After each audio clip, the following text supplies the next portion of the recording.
ପ୍ରାଣମୁଦ୍ରା ଯାହା ଆମ ଶରୀରକୁ ଶକ୍ତି ପ୍ରଦାନ କରିଥାଏ, ଇମ୍ୟୁନିଟି ପାୱାର ପ୍ରଦାନ କରିଥାଏ, ଆମର ଭିତର ପଟ ସମସ୍ତ ଅର୍ଗାନକୁ ସୁସ୍ଥ ରଖିଥାଏ।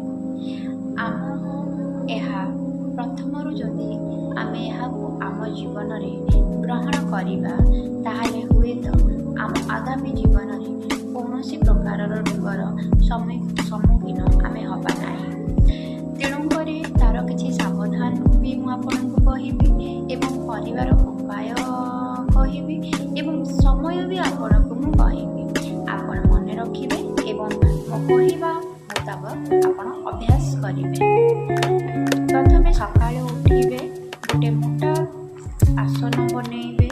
ସେଇ ମୋଟା ଆସନରେ ଆପଣ ବସିବେ ଏବଂ ଆପଣଙ୍କର little finger and ring finger and thumb finger ପରସ୍ପରକୁ ଅଗ୍ରଭାଗକୁ ଟଚ୍ କରିବେ ଏବଂ ସିଧାରେ ବସି ମେରୁଦଣ୍ଡ ଷ୍ଟ୍ରଙ୍ଗ କରି ବସିବେ। ଆଖି ବୁଜିବେ ଏବଂ ଆଣ୍ଠୁ ଉପରେ ଆପଣ ପ୍ରାଣମୁଦ୍ରା କରି ଆରାମସେ ରଖିବେ ହାତକୁ ଆଣ୍ଠୁ ଉପରେ ଏବଂ ତାପରେ ଆପଣ କ'ଣ କରିବେ, ଦୀର୍ଘ ନିଶ୍ୱାସ ନେବେ ଏବଂ ଧୀରେ ଧୀରେ ଛାଡ଼ିବେ। ପ୍ରତ୍ୟେକ ଦିନ ଆପଣ ଲଗାତାର 15 ଦିନ କରନ୍ତୁ, ତାପରେ ଏହାର ବେନିଫିଟ୍ ଆପଣଙ୍କୁ ଧୀରେ ଧୀରେ ମିଳିବା ଆରମ୍ଭ କରିବ।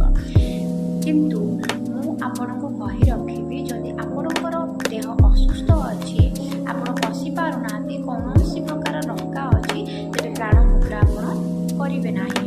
କିନ୍ତୁ ଯଦି ଆପଣଙ୍କ ଦେହ ସୁସ୍ଥ ଅଛି ତାହେଲେ ପ୍ରାଣମୁଦ୍ରା କଲେ ଆପଣ ନିଶ୍ଚୟ ଭାବେ ବେନିଫିଟ୍ ପାଇବେ। ଯଦି ଆପଣଙ୍କର କୌଣସି ପ୍ରକାର ଶ୍ୱାସ ସମସ୍ୟା ଅଛି, ଯଦି ସେହି ସମୟରେ ଆପଣ କରୁଛନ୍ତି ତାହେଲେ ବନ୍ଦ କରିଦିଅନ୍ତୁ, କାରଣ ଏହା ଦେହ ପାଇଁ କ୍ଷତିକାରକ ହୋଇଥାଏ। ଆଉ ସମୟ ଆପଣ ଏହାକୁ ସକାଳ 4ଟାରୁ 5ଟା ଭିତରେ କଲେ ବହୁତ ଲାଭବାନ ହୋଇଥାଏ। ଏବଂ ସତର୍କ ଅବଲମ୍ବନ ମୁଁ କରିଦେଉଛି, କେବେ ବି କୌଣସି ପତଳା ଆସନରେ ବସିବେ ନାହିଁ, ଯାହାଫଳରେ ଆମର ସ୍ୱାସ୍ଥ୍ୟ ଆମେ ଭଲ ଉପକାର ପାଇବା କ୍ଷେତ୍ରରେ ଆମ ଦେହ ସେଇଟା ଅସୁସ୍ଥ ହୋଇଯାଇଥାଏ। ତେଣୁକରି କେବେ ବି ପ୍ରାଣମୁଦ୍ରା କରିବା ସମୟରେ ଅନ୍ୟମନସ୍କ ହେବେ ନାହିଁ। ଆଉ ବସିବାର ଢାଞ୍ଚା ସବୁବେଳେ ଠିକ୍ ଭାବରେ ରଖିବେ, ଯାହାଫଳରେ ଆପଣଙ୍କର ଶିର ପ୍ରସାରରେ କୌଣସି ପବନ ନ ଅଟକୁ ଏବଂ ଆପଣଙ୍କୁ ରକା ନ ହେଉ। ତେଣୁକରି ଆପଣମାନେ ମୋ ହିସାବରେ ଆପଣ ଏଇ ମୁଦ୍ରା ଗ୍ରହଣ କରନ୍ତୁ ଏବଂ ଆପଣଙ୍କ ଜୀବନରେ ସୁସ୍ଥତା ଆଣନ୍ତୁ, ଦେହ ସୁସ୍ଥ ରଖନ୍ତୁ ଏବଂ ଆଗକୁ ଆପଣଙ୍କ ଜୀବନରେ ଉନ୍ନତି ଆଣନ୍ତୁ। ଧନ୍ୟବାଦ।